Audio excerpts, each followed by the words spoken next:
When the Hong Moh wrecked on the rocks near Lammock Island with over 1,000 passengers on board, it would become a large-scale tragedy that few could have predicted when the ship left Hong Kong. There would be plenty of blame to go around once the toll of the wreck was discovered, but there would also be incredible stories of great heroism as people risked their own lives to save even one more person.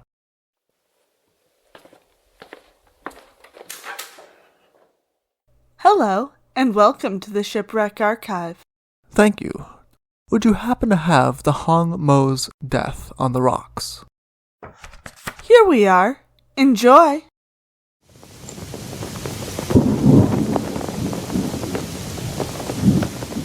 All of the lights on the Hong Moh had suddenly extinguished as she found herself thrown against the rocks.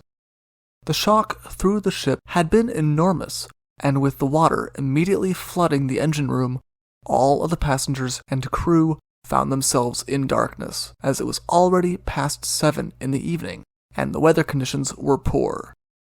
The combination of the horrible sounds the ship was making against the rocks, the jolt, and obscuring conditions that made it hard to see what had happened caused panic to quickly descend on the over 1,000 people who now found themselves suddenly wrecked on the rocks of Lammock Island. The first mate, Smith, and the second mate, Corbin, did what they could by sending rockets into the sky for help, but though they could see 2 steamships on the distance, neither came to their aid. It seemed as though neither of the ships were able to see the distressed condition of the now blacked-out ship. The people on board the Hong Moh could only watch as the 2 steamers pulled away and left them to their fate, and the seas were getting rougher.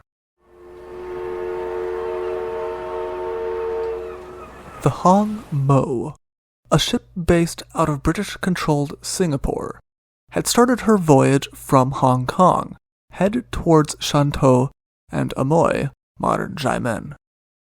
Her voyage to Shantou, only a day from Hong Kong, had been uneventful, but her arrival at Shantou could not be called entirely without incident. Having observed the height of the bar of the harbor, and comparing it to the draft of his own vessel, Captain Henry William Holmes made the decision not to attempt it. Though he had passengers on board for Shantou, they would have to be landed in Amoy with the rest of the passengers. The passengers who had intended to land in Shantou, also known as Swatow, were understandably unhappy with this decision, and insisted that he should be able to enter the harbor if only he tried.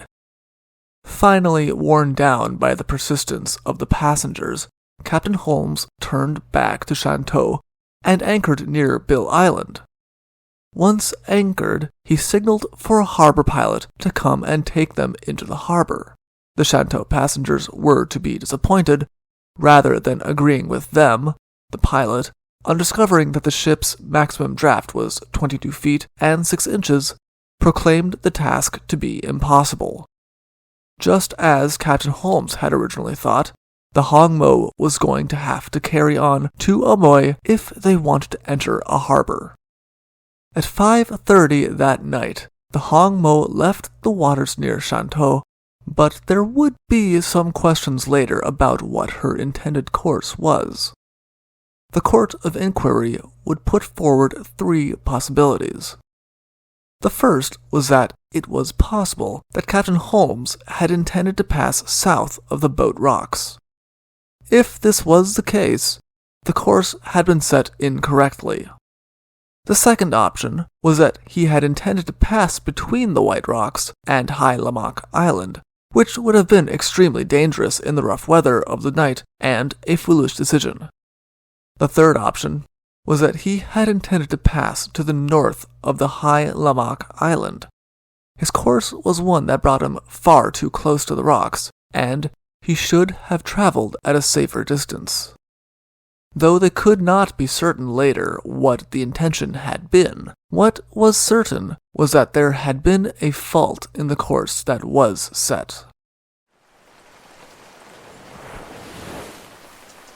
the Hong Moh never made it past the boat. And as she ground on the rocks, it became clear to those on board that the ship was starting to break up. When the ship had initially struck, many of the passengers had rushed to the lifeboats, but with the rough waves and their ship being rammed tightly onto the rocks, there had been no means to launch them safely.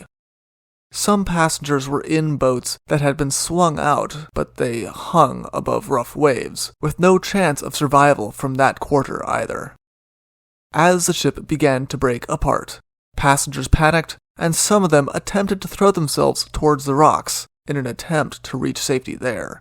It was not to be, and First Mate Smith described their deaths with horror.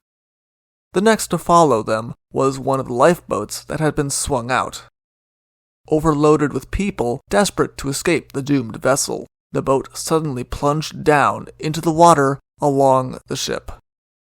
On one side of the lifeboat was the ship's side, on the other was the rocks, and the raging waves determined their fate. The lifeboat and the people on board of her did not stand a chance in such conditions. As daylight finally broke, it was found that the forward part of the vessel that the two mates and the captain were standing on, and the portion of the vessel that held most of the passengers and lifeboats, had broken apart from each other as the ship had been ground against the rocks. Water rushed between the two portions, making crossing over it impossible, and anyone unfortunate to get swept up in the current that now separated the two portions of the Hong Moh quickly met their death being smashed against the metal of the ship.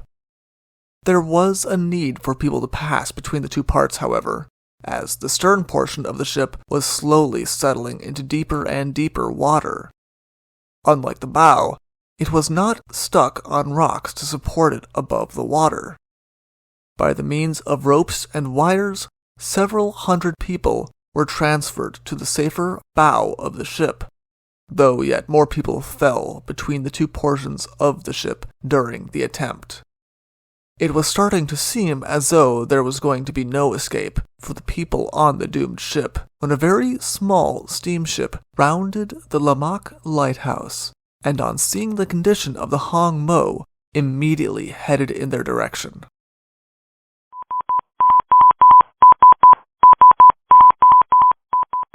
The Shansi, under the command of Captain Turnbull, cautiously approached the wrecked ship, aware of the danger to their own ship, and then lowered one of their boats.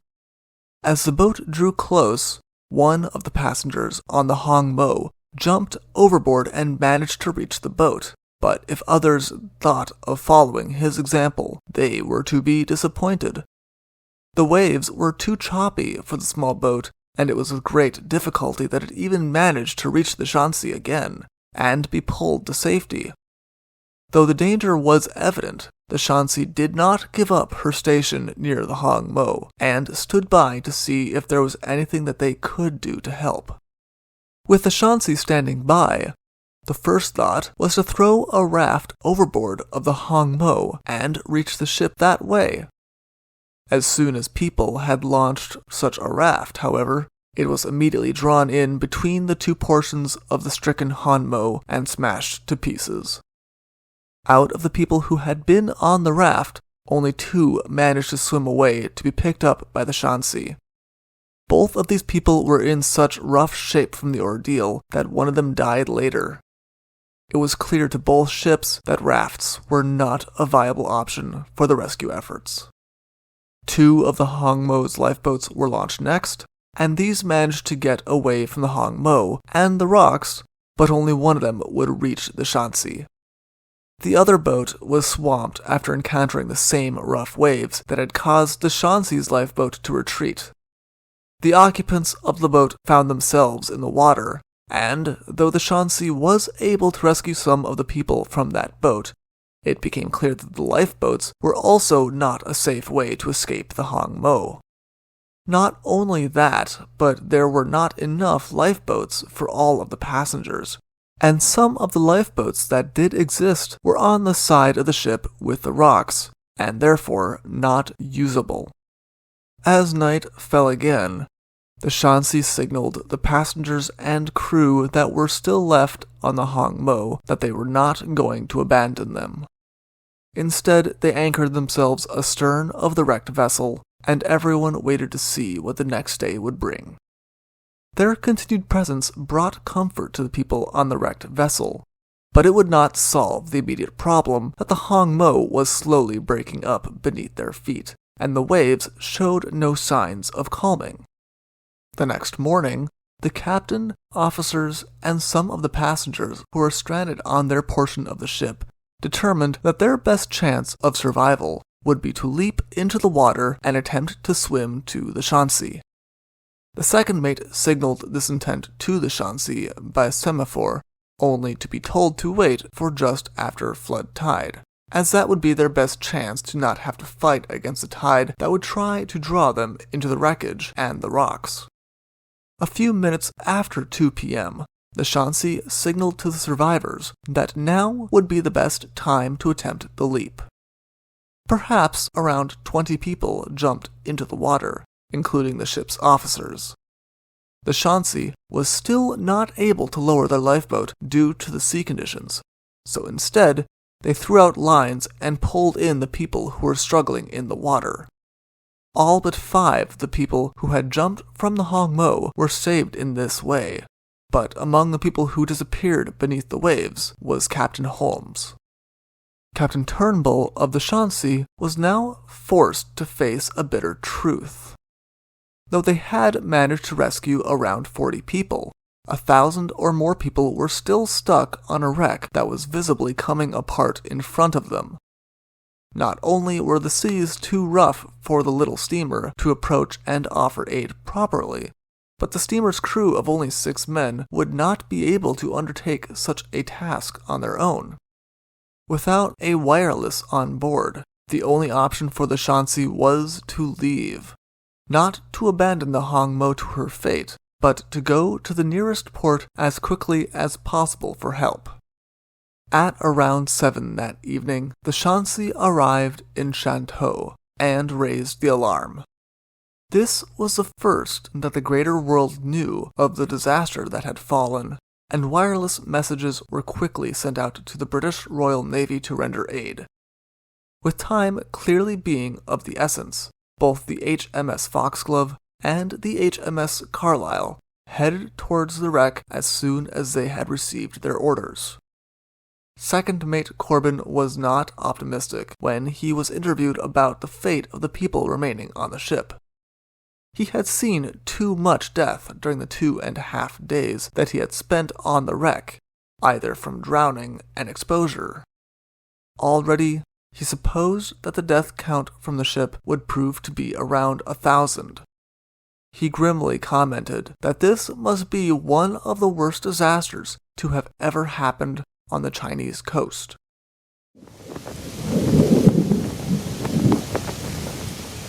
The Foxglove arrived the same night that the Shansi arrived in Shantou, having been closer than the Carlisle to the disaster. The Foxglove quickly realized that the best chance of rescuing the people who were trapped on the Hong Moh was to position themselves windward of the wreck, and to float rafts in the direction of the wreck. This tactic saved some people, but it was clear that a larger-scale rescue was going to have to be made. The HMS Carlisle arrived early the next morning, and they initially followed the example of the Foxglove by floating rafts, but after about an hour, Captain Evans of the Carlisle ordered that the ship's cutters should be lowered to aid in the rescue efforts. The seas were still dangerous and choppy, but the rafts were not going to do enough. Captain Evans was willing to take the risk. The Foxglove followed his example and also lowered their whalers. Time and time again, the men of the Royal Navy brought their small crafts closer than was safe to the wreck and the rocks, in the attempt to save even one more life. The Foxglove was forced to leave in the afternoon to refuel, taking with them 48 of the survivors. The Carlisle remained at her station, however, and continued with her efforts, with Captain Evans taking a very active part in the rescue of the people on the wreck. Captain Evans, who had already had a distinguished career full of adventure in the Royal Navy, was no stranger to danger.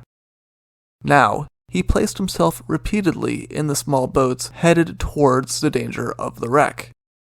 On one occasion, when the boat he was on was not able to draw close enough to the wreck, Captain Evans stripped and dove into the raging water with a lifeline, allowing people on the wreck to be transferred to his boat in that fashion.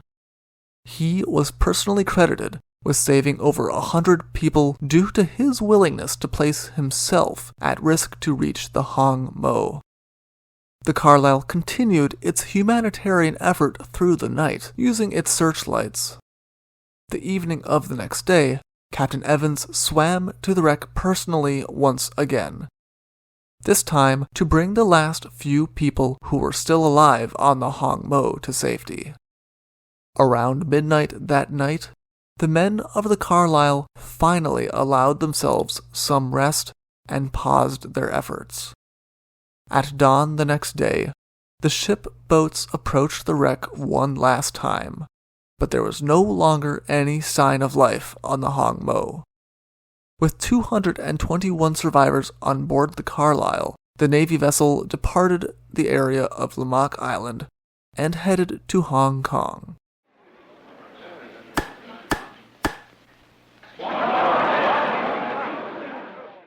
It is hard to tell the exact toll of the wreck of the Hong Moh.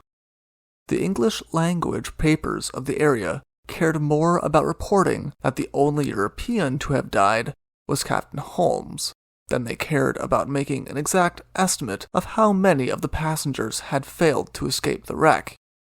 It seems likely that second mate Corbin's estimate of approximately 1,000 dead was not far off, though some people put the number over 1,000 and others put it closer to 900 dead. With no exact passenger list or list of survivors, it is impossible to know for certain how many lives were lost. All that remained for the public was to assign the blame and celebrate the heroes. The Marine Court of Inquiry was held on the 11th of May, 1921, in Hong Kong.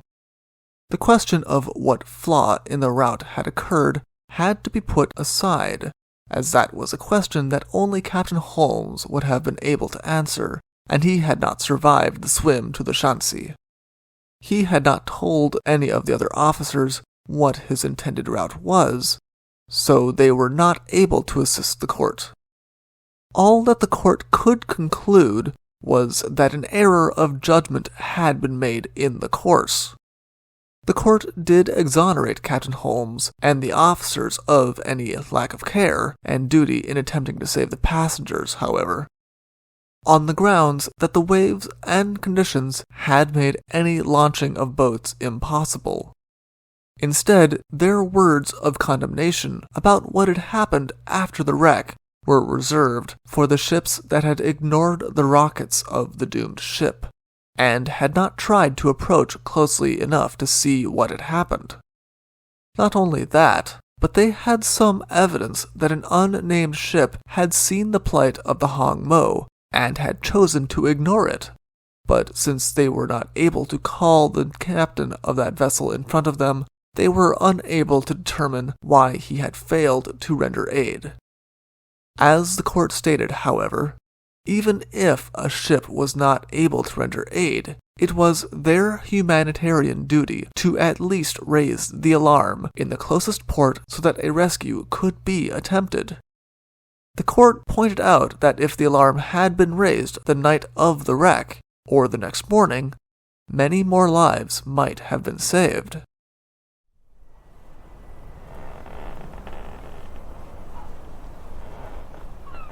There was also some praise from the court. They recognized the efforts of the Shansi, as well as the brave efforts of the Foxglove and the Carlisle. Captain Evans, in particular, was mentioned as having offered the most personal assistance. The people in England agreed. Captain Evans and the commander of the Foxglove both received the British Board of Trade Silver Medal for gallantry in saving life at sea, as did several of their men. Lloyd's also presented Captain Evans with a special gold medal for his efforts. For those in Shantou, the recognition of Captain Evans and the men of the Carlisle and Foxglove was deserved and gratifying to see. But some of them could not help but think it was an injustice that Captain Turnbull and the men of the Shansi were hardly mentioned when it came to the rewarding of merits. Though it was true that his ship had not saved as many lives, his efforts had been just as great as the Navy vessels when the small nature of his ship and his small crew was considered. Protests to this neglect were published in the Straits Times, not only from members of the community, but also from the first Officer Smith personally complaining that he did not think it was fair that the actions of the Shansi were being overlooked. Nothing would come of it, and there would be no medal for Captain Turnbull. But perhaps he could at least think with some gratification on the way that his community and those who he had saved spoke up for his gallantry. There would be talk of how to ever prevent such a disaster from happening again, and of the impact of the many lives lost. The Hong Moh would be held up as an example of why ships should be required to have wireless. Slowly, regulations would change, but for some time the specter of the Hong Moh would hang over the coast of China as an example of the dangers of the sea. For more information, please see the article, The Toll of the Sea, in the National Marine Periodical Volume 17, from June 1921, or our sources in the description below.